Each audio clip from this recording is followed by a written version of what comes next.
नमस्कार साथियों, fighters classes की इस ऑनलाइन प्लेटफॉर्म पर आप सभी का हार्दिक स्वागत और अभिनंदन करता हूं। मैं दिनेश कुमार आज फिर आपके सामने कंप्यूटर के एक नेक्स्ट वीडियो सेशन लेके आया हूं, जिसमें आज अपन देखेंगे कंप्यूटर की जनरेशन यानी कंप्यूटर की पीढ़ियां। ये कंप्यूटर किस प्रकार से विकास हुआ, कंप्यूटर में कौन सी भाषाएं कब आई और कैसे कैसे ऑपरेटिंग सिस्टम आया। आज जो आप और मैं जो कंप्यूटर देख रहे हैं उसका विकास कहाँ से शुरू हुआ और कहाँ तक अंत हुआ। ठीक है, तो अब शुरुआत करते हैं कंप्यूटर की पीढ़ियां। और इससे पहले मैं बताना चाहूँगा, आपने लेक्चर 1 और 2 देख लिया है तो बहुत अच्छी बात है। अगर नहीं देखा है तो आप प्लेलिस्ट में जाके पहली और दूसरी क्लास देखें और उसके बाद में यहाँ से कंटिन्यू कर सकते हैं। ठीक है, तो अपन बात करेंगे कंप्यूटर की पीढ़ियां। देखिए, कंप्यूटर की पीढ़ियों में सबसे पहले बात करें, कंप्यूटर की 5 पीढ़ियां होती हैं। पांचों पीढ़ियों में सबसे पहले देखें फर्स्ट जनरेशन ऑफ कंप्यूटर, उसमें 1942 से स्टार्ट हुई थी। 1942 से लेके आज तक जो कंप्यूटर आए हैं, तो इसके बीच जो पीढ़ियां बनी है उन्हीं को अपन 1 बाय 1 देखेंगे। सबसे पहले आई फर्स्ट, उसके बाद में आई सेकंड, फिर आई थर्ड, फोर्थ एंड लास्ट में आई 5। ठीक है, तो अब देखिए सबसे पहले मैं बात करूं कंप्यूटर की फर्स्ट जनरेशन। तो देखिए फर्स्ट जनरेशन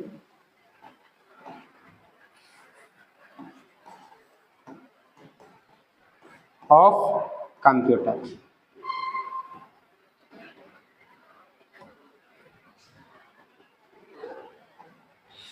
देखिए, कंप्यूटर की पहली जो पीढ़ी आई थी वो कहां से कहां तक थी? 1942 से 1956 तक। 1942 से 1956 तक। अब मैं बात करूं सेकेंड जनरेशन ऑफ कंप्यूटर। दूसरी जो पीढ़ी थी वो थी 1956 से लेके 1965 तक। 1956 से 1965 तक कौन सी पीढ़ी थी? दूसरी। तो देखिए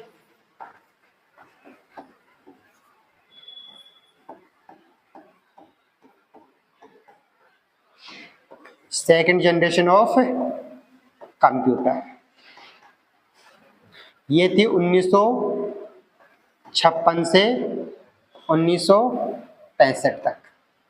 देखिए दोस्तों, कंप्यूटर की पहली पीढ़ी की बात की, कहां से कहां तक स्टार्ट थी? 1942 से 1956 तक। और उसके बाद में 1956 से 1965 तक सेकंड जनरेशन यानी दूसरी पीढ़ी। बात करूं मैं तीसरी पीढ़ी की। तीसरी पीढ़ी के अंदर देखिए 1965 से स्टार्ट होती है, कहां तक चली है पीढ़ी? 1975 तक। 1965 से 1975 तक थर्ड जनरेशन।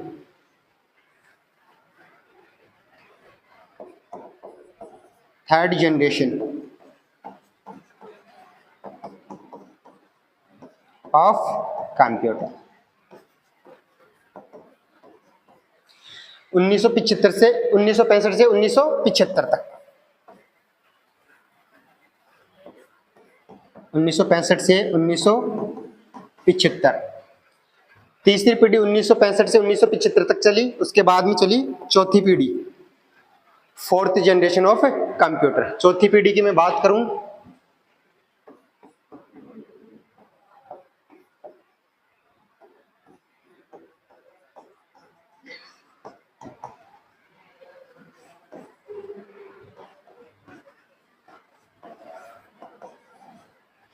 फोर्थ जनरेशन की जो चली वो चली 1975 से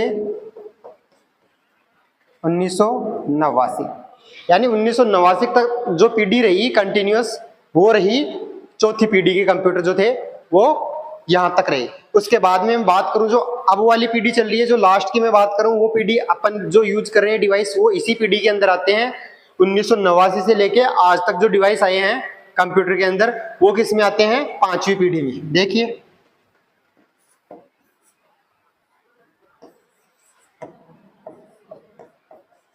फिफ्थ जनरेशन ऑफ कंप्यूटर 1989 से वर्तमान। 1989 से प्रेजेंट तक जो पीढ़ी चल रही है कंप्यूटर की, वो है 5वीं पीढ़ी। उसके अंदर जो आप डिवाइस उपयोग में ले रहे हो और मैं जो ले रहा हूं वो इसी के अंदर आते हैं। तो इसका जो विकास हुआ था वो कहां से कहां तक चला? 1989 से वर्तमान तक चल ही रही है 5वीं पीढ़ी। तो देखिए वन बाय वन अपन इनका देखेंगे कि कौन सी पीढ़ी के अंदर क्या क्या विकास हुआ और कौन कौन सी चीजें सामने आई। तो देखिए करते हैं लेक्चर की शुरुआत। देखिए सबसे पहले बात करें अपन प्रथम पीढ़ी के अंदर। प्रथम पीढ़ी के अंदर क्या क्या चीजें हुई, प्रोसेसिंग के लिए क्या चीज आई, प्रोसेसिंग के लिए वैक्यूम ट्यूब आई। सबसे पहले क्या आई, वैक्यूम ट्यूब। तो देखिए पहली पीढ़ी,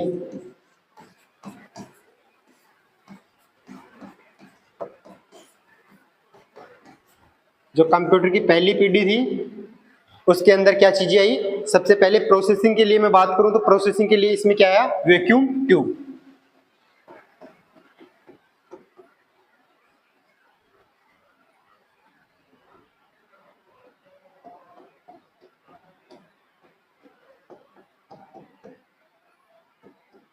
प्रोसेसिंग के लिए इसमें आया vacuum tube.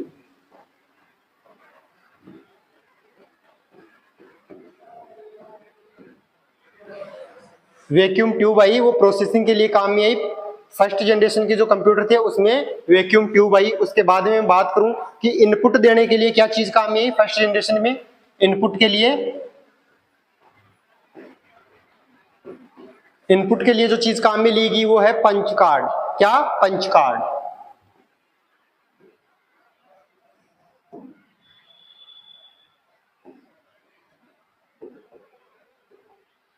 Punch card,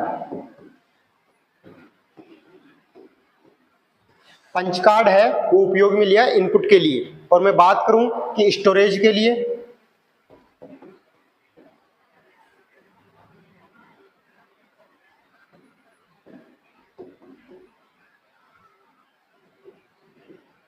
storage के लिए मैं बात करूं तो चुंबकीय ड्रम।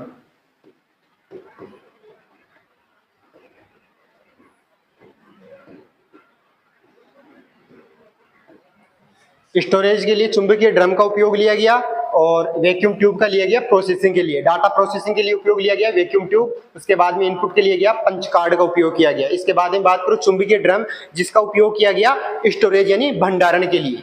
ठीक है, इसके बाद में बात करूं नेक्स्ट कि इसमें जो भाषा ली गई वो असेंबली भाषा का उपयोग किया गया। किस भाषा का उपयोग किया गया, असेंबली भाषा का। तो इसमें जो भाषा थी वो कौन सी ली गई उपयोग में, असेंबली भाषा।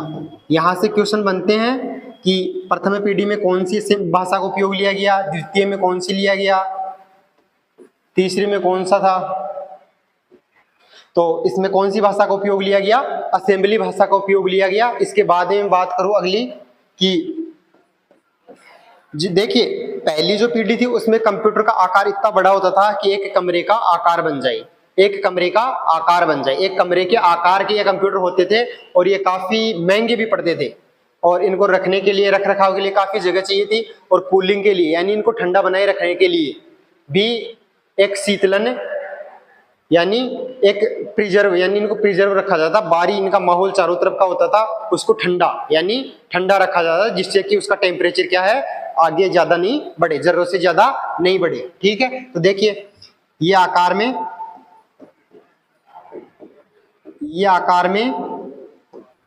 बड़े होते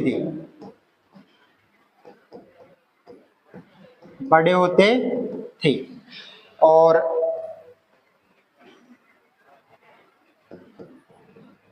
बिजली की खपत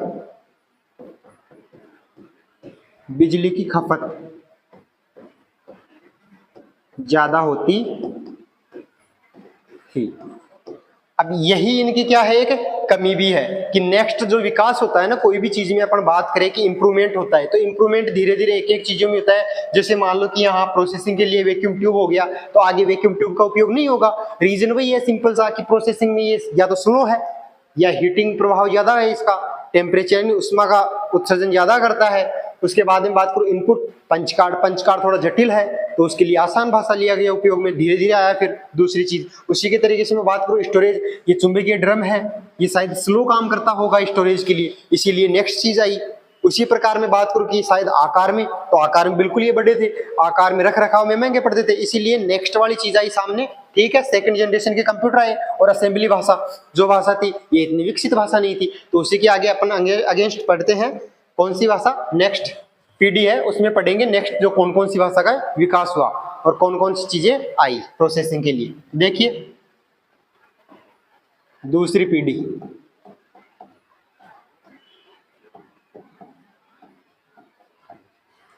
दूसरी पीढ़ी के जो कंप्यूटर थे उनकी बात करूं तो दूसरी पीढ़ी में देखिए वैक्यूम ट्यूब अब चला गया। वैक्यूम ट्यूब पहली पीढ़ी के साथ ही खत्म हो चुका, उसके बाद में आई जो दूसरी चीज आई ट्रांजिस्टर। तो यहाँ प्रोसेसिंग के लिए किसका उपयोग किया गया? ट्रांजिस्टर का।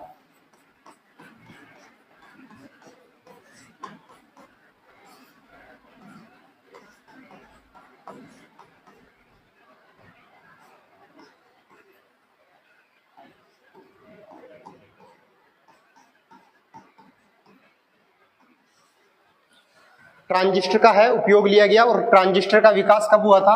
ट्रांजिस्टर कब बने थे? लगभग 1947 में। ठीक है, ट्रांजिस्टर बने।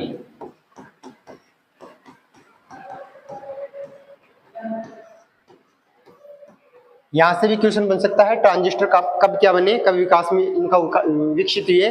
तो ये विकसित हुए 1947 में ट्रांजिस्टर विकसित हुए। उसके बाद में मैं बात करूं इनपुट के लिए, इनपुट के लिए इनमें देखिए वही चीजें थी, ठीक है, सेम कि इनपुट के लिए इसमें ज्यादा कुछ उपयोग में नहीं हुआ। बट बात करूं मैं स्टोरेज के लिए,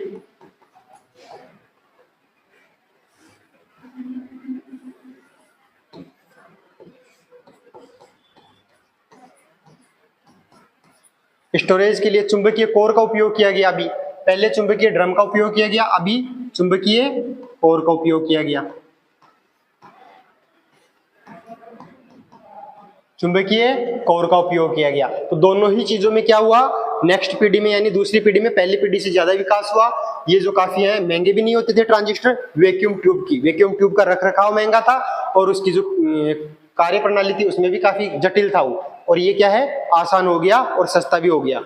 अब मैं बात करूं नेक्स्ट कि इनपुट जो भाषा थी, भाषा कौन कौन सी रही। भाषा की मैं बात करूं कि भाषा कौन कौन सी रही, ठीक है, तो देखिए लैंग्वेज।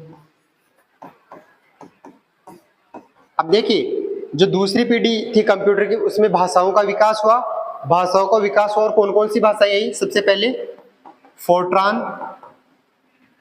फोर्ट्रान और बेसिक और एक कोबोल।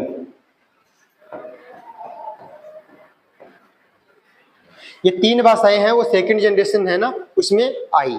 यानी दूसरी पीढ़ी में भाषाओं का विकास हुआ, पहली में असेंबली भाषा का उपयोग हुआ था, अभी तीन भाषाओं का विकास हुआ। और तीनों भाषाएं कौन सी पीढ़ी के अंदर आई? दूसरी पीढ़ी के अंदर तीन भाषाएं आई, फोर्ट्रान, कोबाल और एक बेसिक। और ये फोर्ट्रान है, यही क्या है, सबसे पहली विकसित कंप्यूटर की जो भाषा है वो कौन सी है? फोर्ट्रान।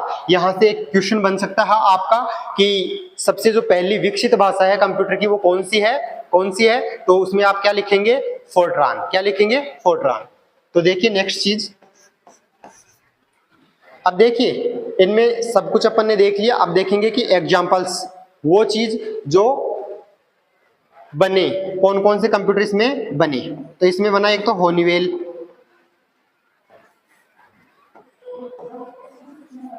होनीवेल 400, एक आईबीएम 1630 और 1730। ये दोनों क्या है? आईबीएम 1630 और आईबीएम 1730 और एक सीडीसी। ये क्या है? मुख्य तौर पे दूसरी जनरेशन में बनने वाले कंप्यूटर। और बात करें अपन पहली पीढ़ी के, पहली पीढ़ी में भी आएंगे। देखिए एग्जांपल, पहली पीढ़ी में कौन कौन से आएंगे? सबसे पहले मैं देखूं कि एक तो आया था एनीवेक, एनीवेक।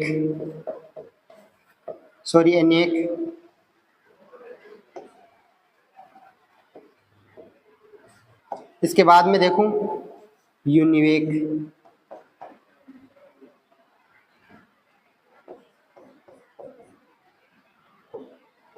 सीडीवेक। फिर देखिए मार्क 1,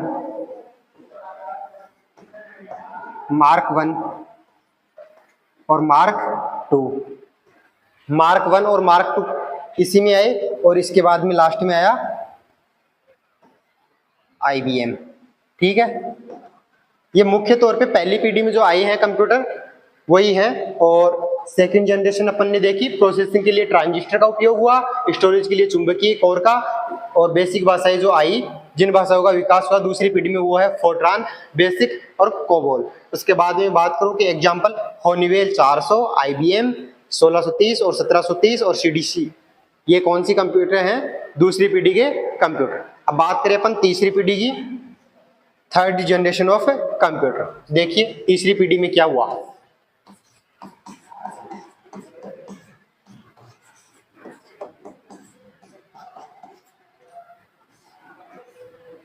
तीसरी पीढ़ी कंप्यूटर की तीसरी पीढ़ी में वही है कि दर बदर जो चीजें हैं वो सामने आई, नई वाली, पुरानी वाली चीजों को अपनाया नहीं गया, नई चीजें आती रही, उनका विकास हुआ, उनको उपयोग में लिया गया और नए कंप्यूटर का विकास हुआ। तो वही चीज अपन देख रहे हैं इसमें कि प्रोसेसिंग, सबसे पहले बात करूं प्रोसेसिंग के लिए क्या उपयोग हुआ।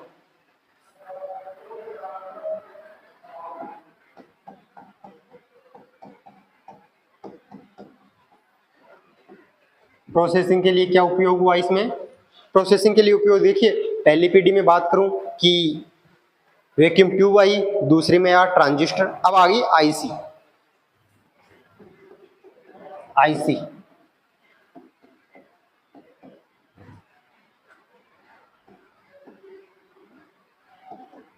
आईसी का मतलब होता है इंटीग्रेटेड सर्किट, इंटीग्रेटेड सर्किट। ठीक है, अब मैं बात करूं इनपुट के लिए। अब इनपुट के लिए देखिए, पहली पीढ़ी में आया था पंच कार्ड, दूसरे में ज्यादा कुछ हुआ नहीं विकास। तीसरी की मैं बात करूं तो यहां आ गया कीबोर्ड, सॉरी इसमें क्या आया?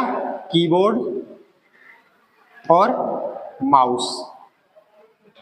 अब देखिए कीबोर्ड और माउस इनपुट के लिए आया, पहले कीबोर्ड और माउस का विकास नहीं हुआ था। तो आज जो अपन कीबोर्ड देख रहे हैं और माउस देख रहे हैं उनका विकास कहां से शुरू हो गया था? तीसरी पीढ़ी के अंदर। और तीसरी पीढ़ी की मैं बात करूं कहां से कहां तक चली थी? 1965 से 1975 तक। 1965 से 75 तक कौन सी पीढ़ी चली थी? तीसरी। तीसरी के अंदर मैं बात करूं कि कीबोर्ड आया और माउस आया इनपुट के लिए। अब मैं बात करूं आउटपुट के लिए। आउटपुट के लिए देखिए इसमें क्या हुआ। आउटपुट के लिए वही है कि मॉनिटर और प्रिंटर का भी विकास हो गया इस पीढ़ी में। मॉनिटर और प्रिंटर, मॉनिटर और प्रिंटर, ये क्या है? तीसरी पीढ़ी के अंदर है। पहली और दूसरी पीढ़ी के अंदर आउटपुट और इनपुट डिवाइसेस नहीं थे इतने सक्षम, लेकिन तीसरी पीढ़ी में इतने सक्षम आए कि इनपुट के लिए कीबोर्ड और माउस आ गया और आउटपुट के लिए क्या आया? मॉनिटर और प्रिंटर। इसके बाद में देखिए अपन कि इनमें भाषाओं का विकास हुआ। तीसरी पीढ़ी में फिर से भाषाओं का विकास हुआ और भाषाओं के साथ साथ एक चीज कौन सी आई? Operating system. तो इसमें कौन कौन सा ऑपरेटिंग सिस्टम आया?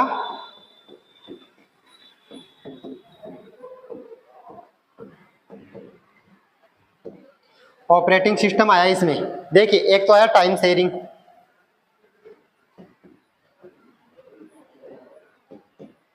टाइम शेयरिंग, एक आया मल्टी प्रोग्रामिंग,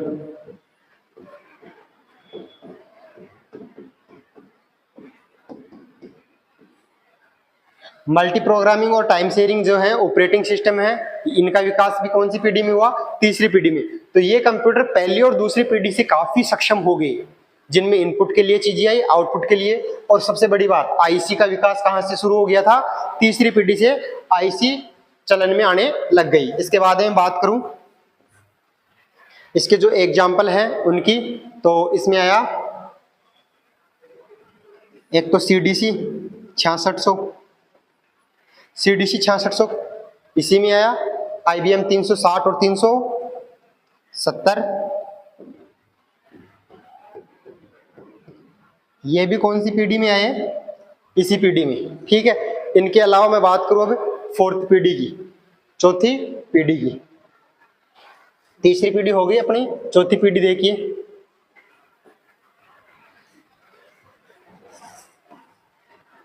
कंप्यूटर की चौथी पीढ़ी होगी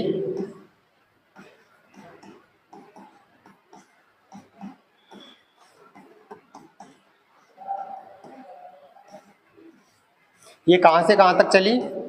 1975 से 1989 तक, 1975 से 1989 तक। अब देखिए चौथी पीढ़ी के अंदर प्रोसेसिंग के लिए वही है आईसी। आईसी के अंदर ही क्या हुआ? नया इन्वेंशन हुआ और आईसी का बढ़ता स्वरूप सामने आया।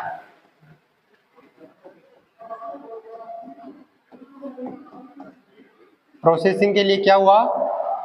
आईसी ही काम में आई, आईसी। और आईसी में भी कौन सी चीजें आई? एलएसआई और वीएलएसआई। वीएलएसआई देखिए, एलएसआई लार्ज स्केल इंटीग्रेशन और VLSI very large scale integration, ये दोनों चीजें कौन सी में काम में आई? चौथी पीढ़ी के अंदर। देखिए LSI large scale integration,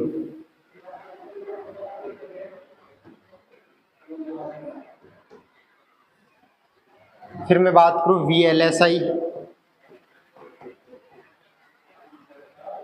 very large scale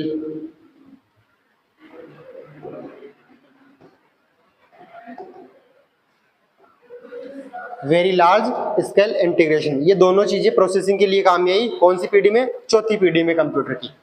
बात करूं कि ये कंप्यूटर अब क्या है? पहले कंप्यूटर थे वो इतने विश्वसनीय थे नहीं थे, अब कीबोर्ड इनपुट वो तीसरी पीढ़ी में आ गए, वो इसमें भी रहे, उनमें थोड़ा विकास हुआ, वही चीजें रही सेम। बट मैं बात करूं कि इसमें क्या हुआ, यह है कंप्यूटर की विश्वसनीय पीढ़ी थी, है विश्वसनीय पीढ़ी रही।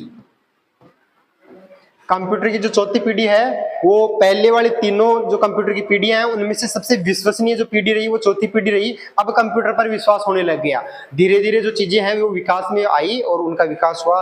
पहली पीढ़ी आई, पहली पीढ़ी में प्रोसेसिंग के लिए उतना विकास नहीं हुआ था, उसके बाद में सेकंड में भी उतना नहीं हुआ, थर्ड में भी उतना नहीं हुआ, लेकिन फोर्थ आते आते इतना विकास हो गया कि फास्ट प्रोसेसिंग होगी, मल्टीटास्किंग स्टार्ट होगी। अब इस कंप्यूटर में क्या है, ये मल्टीटास्किंग में भी काम में लिए जाने लग गए।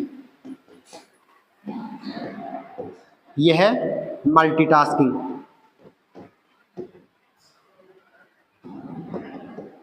यह मल्टीटास्किंग में भी उपयोगी थी।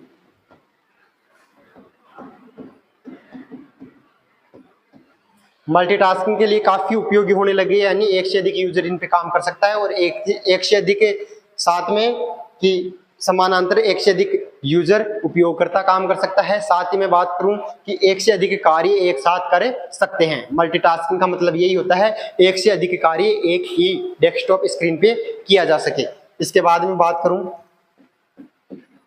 इसमें आया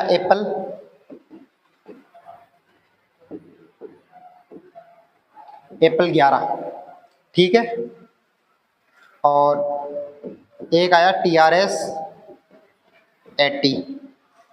ये दो कंप्यूटर हैं, इनके बारे में अपन कौन सी पीढ़ी में देखते हैं, चौथी पीढ़ी के अंदर, TRS और एप्पल 11। ये जो चीजें हैं वो कब आई, और एक आता है स्टोर।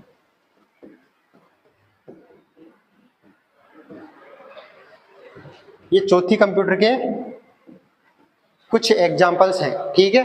एक तो एप्पल 11, TRS 80, स्टोर 1000, ये सभी कंप्यूटर हैं वो चौथी पीढ़ी के एग्जांपल्स हैं जिनमें LSI और VLSI प्रोसेसिंग चिप का इस्तेमाल हुआ, ठीक है। इसके बारे में नेक्स्ट बात करेंगे अपन पांचवी पीढ़ी की। देखिए अभी तक अपन ने देखी फर्स्ट, सेकंड, थर्ड और फोर्थ, अब देखेंगे अपन फिफ्थ यानी पांचवी पीढ़ी। पांचवी पीढ़ी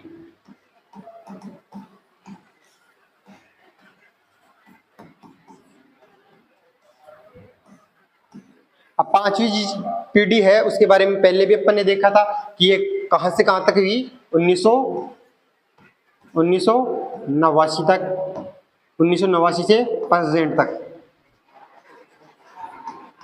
1989 से प्रेजेंट तक जो चलने वाली पीढ़ी है वो कौन सी है, पांचवी। यानी आज के जो कंप्यूटर हैं वो कौन सी पीढ़ी में आते हैं, इसी पीढ़ी में आती है। तो इसमें प्रोसेसिंग के लिए क्या हुआ,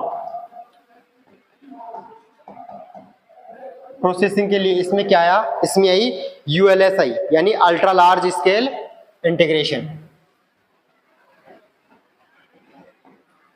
इसमें आई ULSI।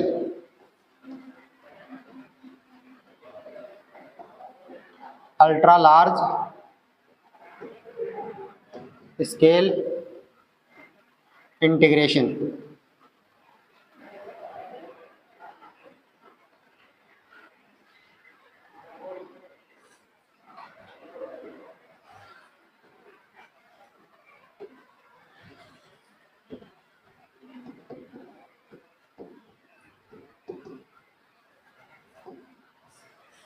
Ultra large scale integration जो है वो उपयोग में आई चिप कौन किस में आई, इसमें 5वीं पीढ़ी के कंप्यूटर्स में। अब मैं बात करूं नेक्स्ट कि ये जो पीढ़ी थी उसका उपयोगी, इसकी उपयोगिता।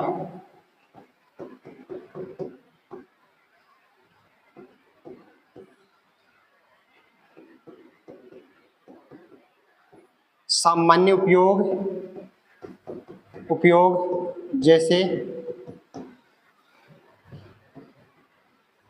जैसे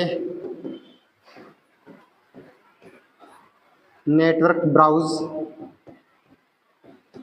गेमिंग, मल्टीमीडिया,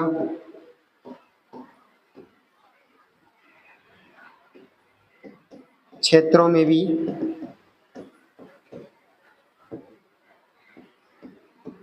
उपयोग सामान्य हुआ।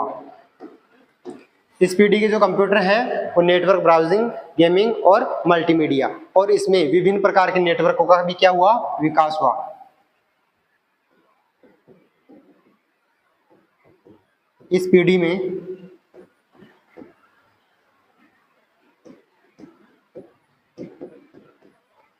विभिन्न प्रकार के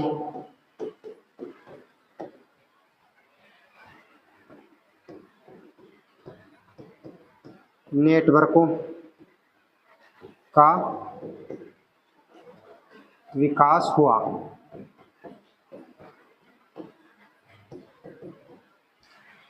इस पीढ़ी में क्या है, विभिन्न प्रकार के जो नेटवर्क हैं वो भी प्रचलन में आए। अब देखिए इसके अलावा मैं बात करूं नेक्स्ट कि AI, जो AI है वो इसका उपयोग भी इसमें 5वीं पीढ़ी में क्या है, देखने में आया। तो देखिए AI आर्टिफिशियल इंटेलिजेंसी,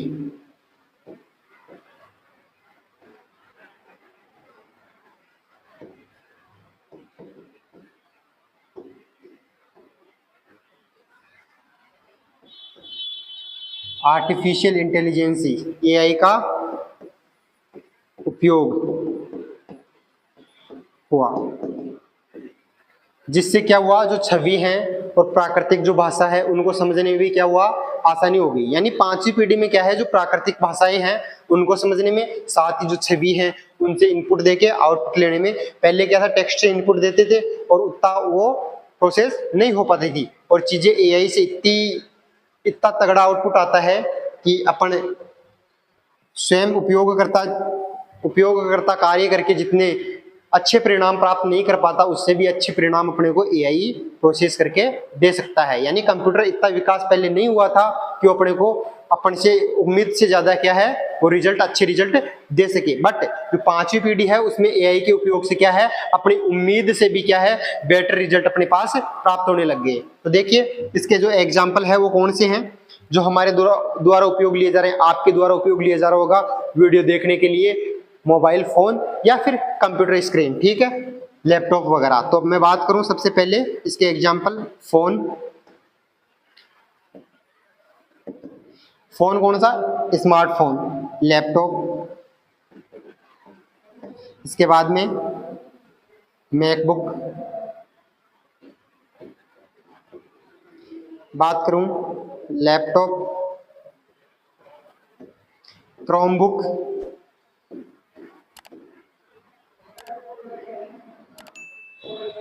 नेक्स्ट मैं बात करूं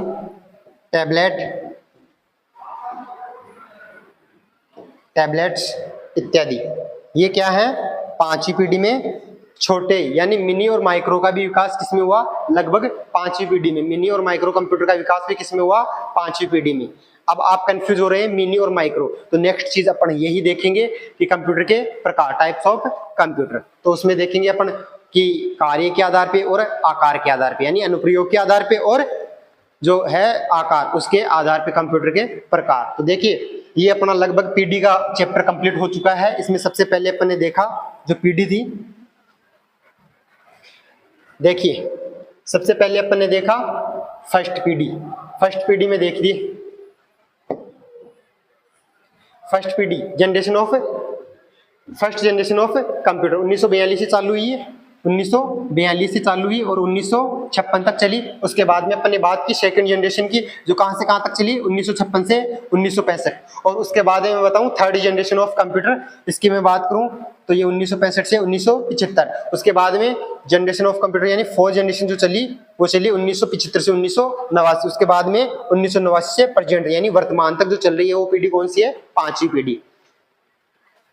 अब देखिए प्रोसेसिंग के लिए पहली पीढ़ी में क्या आया, वैक्यूम ट्यूब। उसके बाद में इनपुट के लिए पंच कार्ड, स्टोरेज के लिए चुंबकीय ड्रम। उसके बाद में बात करूं असेंबली भाषा का इसमें विकास हुआ। ये आकार में बहुत बड़े होते थे, पहली जो पीढ़ी के कंप्यूटर थे वो आकार में बड़े होते थे। यूनिवेक, शिडवेक, एनियाक और मार्क 1 और 2 IBM, ये सभी कंप्यूटर है वो पहली पीढ़ी के अंदर आते हैं। और उसके बाद में बात करूं सेकंड जनरेशन के जो कंप्यूटर हैं उनकी बात करूं कि होनीवेल 400, IBM 1630, 1730 और CDC, ये हैं वो कौन सी पीढ़ी में आए, दूसरी पीढ़ी में आए। और दूसरी पीढ़ी में ट्रांजिस्टर का विकास हो गया, वैक्यूम ट्यूब भी अब गायब हो गए, ठीक है।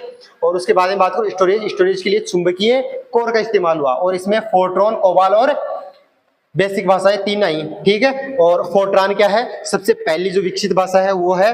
और एनियाक वो है, वो क्या है, पहला विकसित इलेक्ट्रॉनिक कंप्यूटर है।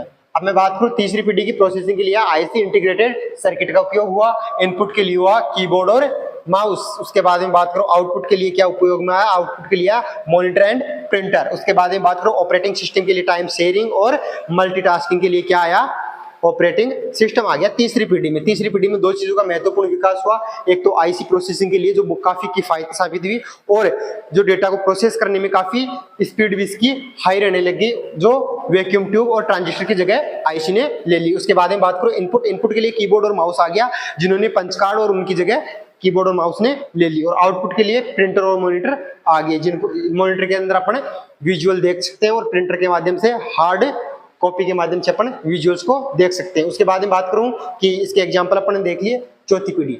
बात करूं चौथी पीढ़ी के अंदर देखिए LSI और VLSI, ये आईसी के ही एक बढ़ते स्वरूप हैं। लार्ज स्केल इंटीग्रेशन और VLSI, very large scale integration. अब मैं बात करूं ये कंप्यूटर काफी विश्वसनीय थे, ये है मल्टीटास्किंग के लिए भी काफी उपयोगी होने लगे और नेटवर्क का विकास यहीं हो गया था। नेटवर्क का विकास भी इसी पीढ़ी के अंदर, विभिन्न प्रकार के नेटवर्क इसी पीढ़ी से आने लग गए थे और पांचवी पीढ़ी में उनका विकास चलता रहा, ठीक है। मैं बात करूं कि एप्पल 11, TRS-80 और स्टोर 1000, ये क्या थे, इसके मुख्य एग्जाम्पल, ठीक है। बात करूं पांचवी पीढ़ी की, पांचवी पीढ़ी में क्या हुआ, ULSI आ गया, अल्ट्रा लार्ज स्केल इंटीग्रेशन। ये सामान्य उपयोग में आने लग गया सभी क्षेत्रों के अंदर, नेटवर्क ब्राउजिंग, गेमिंग और मल्टीमीडिया के लिए भी अब उपयोग कंप्यूटर का होने लग गया। पहले बड़े आकार में कंप्यूटर थे, अब छोटे आकार के कंप्यूटर आने लगे। इस पीढ़ी के अंदर क्या हुआ कि विभिन्न प्रकार के नेटवर्क का और विकास हुआ। साथ में बात करूं AI, आर्टिफिशियल इंटेलिजेंस, जो आज के तौर पे आप देख रहे हो, चैट GPT और जेमिनी जैसे सभी जो AI टूल्स हैं वो इसी पीढ़ी के अंदर अपने को देखने को मिल रहे हैं, यानी इसी कंप्यूटर पीढ़ी के वो एक भाग हैं। और मैं बात करूं कि एग्जांपल इसके हैं फोन, माइक्रोफोन, लैपटॉप और मैकबुक और टैबलेट्स जो आप देख रहे हैं वो सब कुछ क्या है, इसी पीढ़ी के अंदर आए हैं। अब मैं बात करूं नेक्स्ट टाइप्स ऑफ कंप्यूटर। देखिए types of computer, types of computer.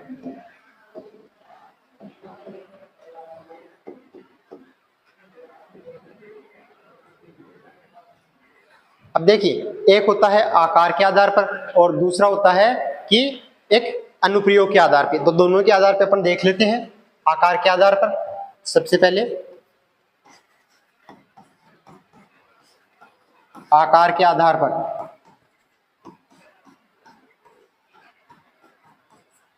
आकार के आधार पर सबसे पहले आएगा मिनी कंप्यूटर। कौन सा आएगा?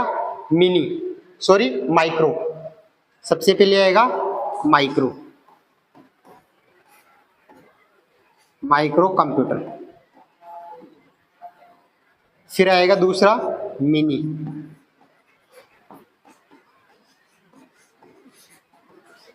मिनी। इसके बाद में तीसरा आएगा अपना मेन फ्रेम,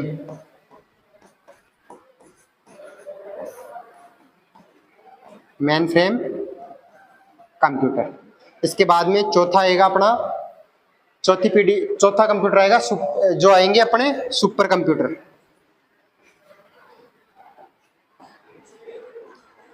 सुपर कंप्यूटर, ठीक है। अब देखिए ये हो गया अपने आकार के आधार पर। मैं बात करूं अनुप्रयोग के आधार पर कौन कौन से कंप्यूटर होंगे, ठीक है। देखिए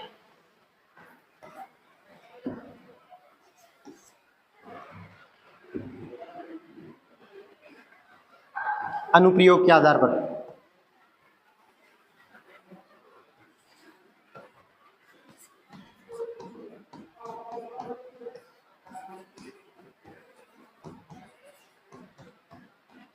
देखिए दोस्तों, अनुप्रयोग के आधार पर कंप्यूटर तीन प्रकार के होते हैं। एक होता है डिजिटल, दूसरा एनालॉग और तीसरा हाइब्रिड कंप्यूटर। तो डिजिटल की देखिए बात कर ले सबसे पहले।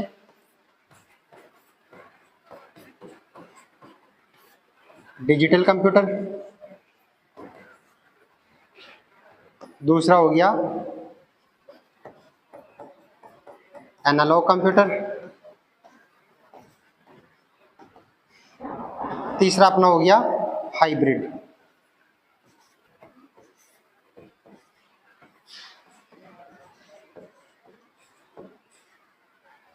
तीसरा हो गया अपना हाइब्रिड कंप्यूटर। तो ये कंप्यूटर के इधर अपने देखिए आकार के आधार पे हो गया micro computer, mini computer, main frame और सुपर कंप्यूटर। उसके बाद में बात करूं अनुप्रयोग के आधार पर हो गया डिजिटल कंप्यूटर, उसके बाद में हो गया एनालॉग कंप्यूटर और लास्ट में अपना हो गया hybrid computer. Hybrid computer basically digital और एनालॉग का क्या है, मिक्स स्वरूप, यानी इनका मिश्रण दोनों का मिलकर क्या बना, हाइब्रिड कंप्यूटर, ठीक है। अब देखिए इनको वन बाय अपन देखेंगे next video session sorry next session में इनको देखेंगे अपन वन बाय वन कि main frame, mini, micro, super ये क्या होते हैं और इनमें मुख्य बातें क्या हैं। साथ ही बात को डिजिटल, एनालॉग और हाइब्रिड, इन तीनों की बात अपन नेक्स्ट वीडियो सेशन में करेंगे बात। और तब तक के लिए बहुत बहुत शुक्रिया और इस सेशन को ज़्यादा से ज़्यादा शेयर करें और साथ ही चैनल को सब्सक्राइब करना ना भूलें। Thank you so much. मिलते हैं एक नेक्स्ट वीडियो सेशन के अंदर।